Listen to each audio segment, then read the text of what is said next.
período intertestamentário. Sabemos que a Bíblia possui duas divisões básicas, o Antigo e o Novo Testamento. E um ponto interessante para compreendermos é que a revelação nas Escrituras é progressiva, e o ápice dessa revelação de Deus sobre si mesmo se encontra no Novo Testamento.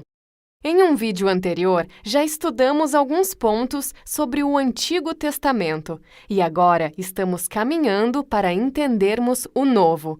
Mas para isso, para entendermos os dias de Jesus narrados nos Evangelhos e o cenário em que os primeiros cristãos viveram, precisamos antes entender outro ponto, o período intertestamentário.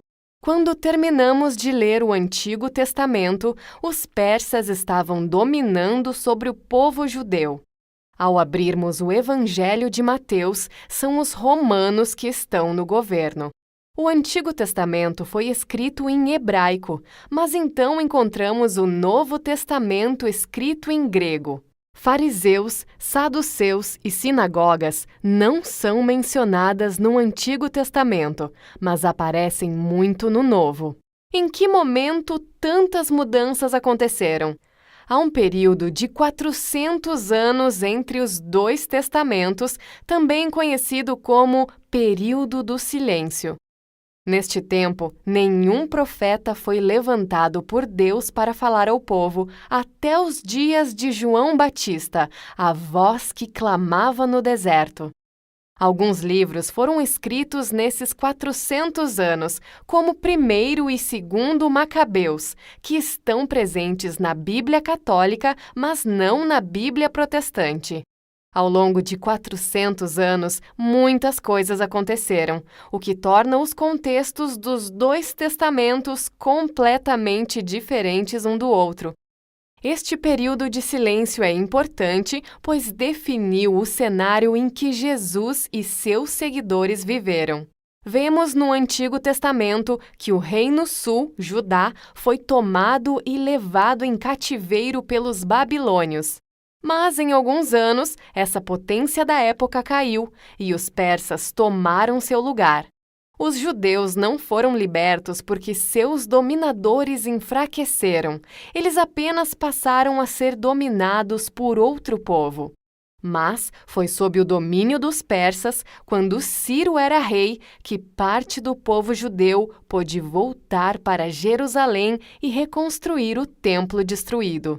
O Antigo Testamento termina assim, com parte do povo restabelecido em Jerusalém, mas agora como uma província da Pérsia. Os 400 anos que se seguiram foram cheios de mudanças e um ponto marcante foi a ascensão de Alexandre o Grande. Sim, o governador grego que você provavelmente já ouviu falar. Alexandre ascendeu ao trono muito jovem e, depois de assegurar seu controle sobre a Macedônia e a Península Grega, o jovem Alexandre iniciou uma série de vitórias sobre os persas. As vitórias de Alexandre acabaram resultando em seu domínio sobre praticamente todos os territórios que antes eram dominados pelos persas, incluindo o território dos judeus. Um ponto marcante deste período de domínio grego foi o idioma que se espalhou no processo, dando uniformidade e, futuramente, facilitando a pregação do Evangelho. O grego passou a funcionar como um meio quase universal de comunicação de todo o Antigo Oriente Próximo. E é por isso que todos os livros do Novo Testamento foram escritos em grego.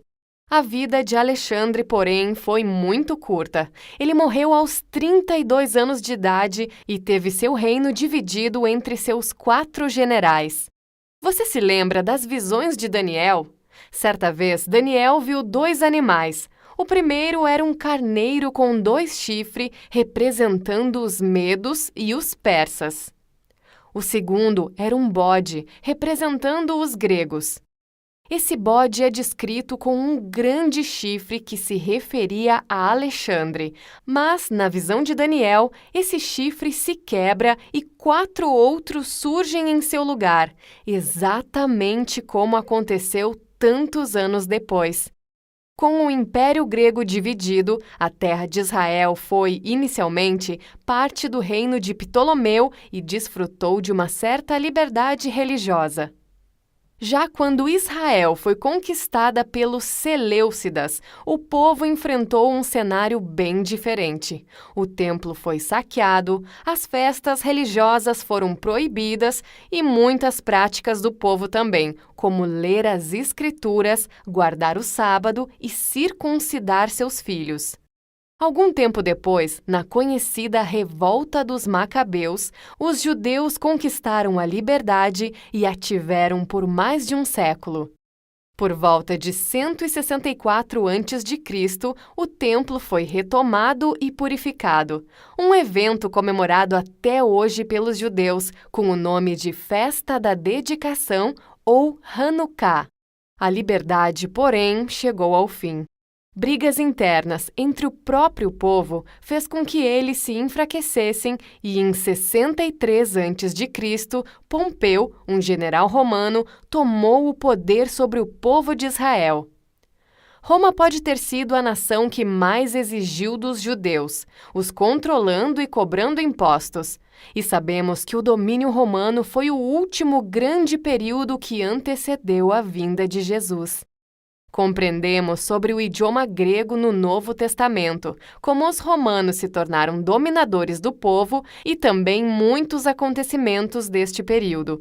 Mas e quanto às sinagogas e o grupo de líderes judeus tão mencionados no Novo Testamento? As sinagogas provavelmente surgiram no cativeiro babilônico, quando o povo estava longe de sua terra e do Templo de Jerusalém, o centro da adoração judaica. Elas se desenvolveram no final do Antigo Testamento e no início do período intertestamentário, e, no Novo Testamento, já estão plenamente estabelecidas.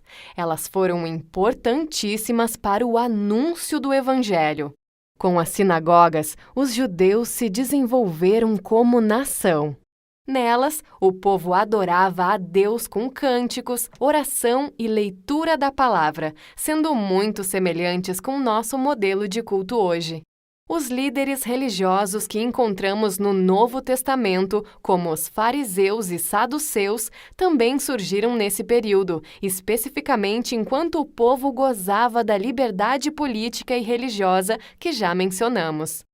Nos dias de Jesus, eles eram respeitados e exerciam grande autoridade sobre o povo. Podemos afirmar que o período intertestamentário foi um tempo de muitas mudanças, liberdade, lutas e vitórias. O povo se uniu e conquistou a liberdade, mas sua desunião causou a perda dela. Quando Jesus veio ao mundo, dando início ao Novo Testamento, muitas gerações já haviam nascido e morrido esperando pelo cumprimento dessa promessa. Todos esses acontecimentos ao longo dos 4 séculos silenciosos construíram o cenário do Novo Testamento. Por isso, o silêncio de Deus neste período não significa de forma alguma falta de ação. Ao estudarmos o Novo Testamento, entenderemos como essas mudanças contribuíram para a expansão das boas novas.